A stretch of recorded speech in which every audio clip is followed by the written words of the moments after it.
Assalamualaikum warahmatullahi wabarakatuh.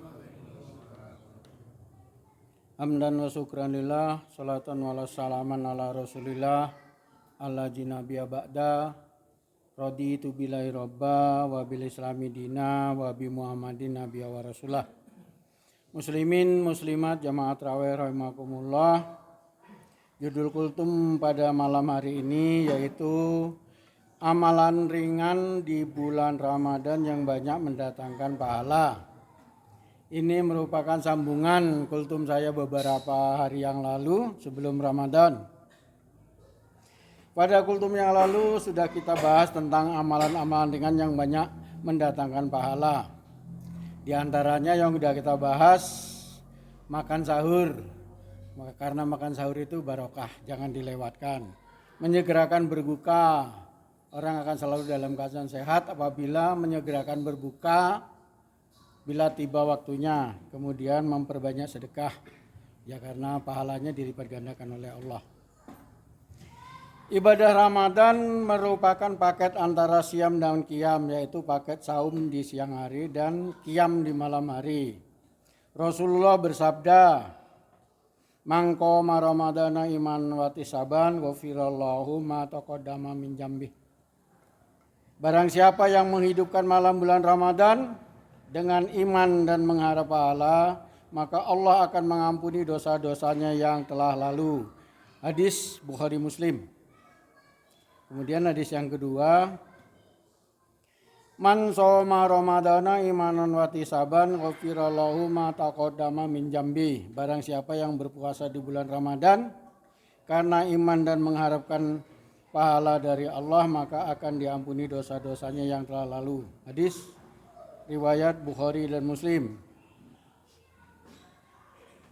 Dua hadis sahih di atas menjelaskan kepada kita bahwa Ramadan itu adalah paket siam dan paket qiyam. Buktinya kan pada bulan Ramadan kita itu bukan puasa langsung. Kita sholat tarawih dulu, jadi sholat bulan Ramadan dulu. Baru besoknya kita berpuasa. Kita masuk ke pokok topik bahasan yaitu amalan ringan di bulan Ramadan yang banyak mendatangkan pahala. Yang keempat, menjaga lisan.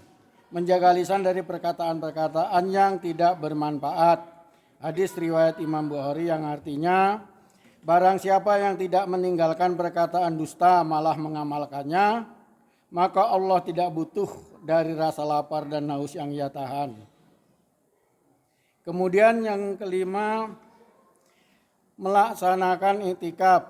Dalam satu hadis diriwayatkan oleh Aisyah radhiyallahu anha, adalah Rasulullah Shallallahu alaihi wasallam jika telah masuk 10 hari terakhir bulan Ramadan, beliau menghidupkan malam untuk beribadah dan membangunkan istri-istrinya bersungguh-sungguh dalam ibadah dan menjauhi istrinya. Iktikaf bulan Ramadan di Masjid Darussalam dimulai tanggal 21 Ramadan insya Allah sampai dengan Idul Fitri. Jadi kata Pak Rahman ini iktikaf pada malam 21 Ramadan, insya Allah panitia akan menyediakan makan sahur berupa empal gentong ini. Nah, insya Allah. Jadi yang mau makan sahurnya pengen makan pakai empal gentong yang enak, silahkan daftar ke Pak Rahman untuk ikut iktikaf dan sahur di masjid bersama-sama.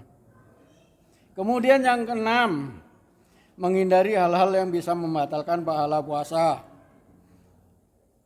yaitu berkata dusta, menggibah, menggunjing, berkelahi, berdebat yang tidak ada manfaat, dan lain-lain. Rasulullah pernah bersabda yang artinya, betapa banyak orang yang berpuasa, namun dia tidak mendapatkan dari puasanya tersebut kecuali lapar dan dahaga. Hadis riwayat At-Tabrani. Jadi perlu kita maklumi dari hadis tersebut, puasanya nggak batal, nggak wajib dia mengganti, tapi pahalanya yang nggak dapat karena batal pahala puasanya. Kemudian yang ketujuh, memperbanyak membaca Al-Quran. Hadis Rasulullah yang diriwayatkan oleh Imam At-Tirmizi, siapa yang membaca satu huruf dari Al-Quran maka baginya satu kebaikan dengan bacaan tersebut. Satu kebaikan dilipat gandakan menjadi 10 kebaikan. Rasulullah SAW pernah bersabda dalam hadis yang lainnya yang artinya setiap amalan kebaikan anak Adam akan dilipat gandakan menjadi 10 hingga 700 kali dari kebaikan yang semisal. Allah Azza wa Jalla berfirman yang artinya kecuali puasa. Amalan tersebut untukku dan aku sendiri yang akan membalasnya karena dia telah meninggalkan syahwat dan makannya demi aku. Hadis riwayat Muslim nomor 1151. 10 kebaikan dilipat gandakan menjadi 700 kali. Mari kesempatan baik di bulan Ramadan ini kita manfaatkan dengan sungguh-sungguh. Kalau biasanya di bulan-bulan lain kita bisa membaca Al-Quran sebanyak 2 lembar, pada Ramadan kali ini mari kita tingkatkan menjadi misalnya 4 lembar atau bahkan lebih. Karena belum tentu kita masih diberi kesempatan oleh Allah bertemu dengan Ramadan tahun depan. Sebagai penutup ada kisah. Kisah ini sangat masyhur di kalangan para ulama Madinah. Dalam kisah tersebut disampaikan bahwasanya ada seorang pemuda yang tidak pernah bisa disihir, diguna-guna oleh ahli sihir yang ada pada saat itu. Ini terjadi pada masa tabi'in. Kisah ini muncul ke permukaan setelah si ahli sihir ini mendapat hidayah dari Allah dan memeluk Islam. Selama si dukun ini menjalani ritualnya menjadi seorang dukun terkenal, dia sekalipun belum pernah gagal mengguna-gunai orang, menyihir orang kecuali kepada pemuda yang satu ini. Pada suatu saat sang dukun mendapat hidayah dari Allah dan memeluk Islam. Kemudian ia teringat dengan seorang pemuda yang selalu gagal dia sihir. Singkat cerita, didatangilah rumah pemuda tersebut dan disampaikanlah kepadanya tentang kegalahannya menyihir anak muda ini. Sang dukun ingin tahu amalan rutin apa yang pemuda itu lakukan, sehingga sang dukun tidak pernah berhasil mengirim sihir kepada pemuda tersebut. Si pemuda itu pun bercerita bahwa ia tidak mempunyai ilmu apa-apa, hanya saja setiap ia selesai menunaikan ibadah salat wajib yang 5 waktu dan pada saat pagi dan sore, dia tidak pernah tinggalkan memohon perlindungan kepada Allah dengan membaca ayat kursi. Dengan perlindungan Allah akhirnya sang pemuda itu pun tak pernah bisa disihir. Nabi Muhammad SAW bersabda yang artinya barang siapa membaca ayat kursi pada malam hari, Allah senantiasa menjaganya dan setan tidak akan mendatanginya hingga subuh. Hadis riwayat Hakim Sahih. Di hadis lainnya yang artinya siapa yang membaca ayat kursi pada pagi hari maka ia akan dilindungi hingga petang. Hadis riwayat Hakim Sahih.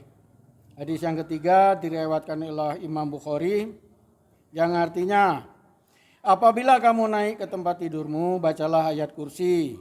Selamanya kamu akan disertai oleh penjaga dari Allah dan setan tidak akan mendekat kepadamu. Hadis riwayat Al-Bukhari. Mari kita perbaiki keimanan kita dengan tidak mensekutukan Allah dan tidak meninggalkan yang wajib sehingga kita terhindar dari sihir yang bisa mencelakakan. Amin.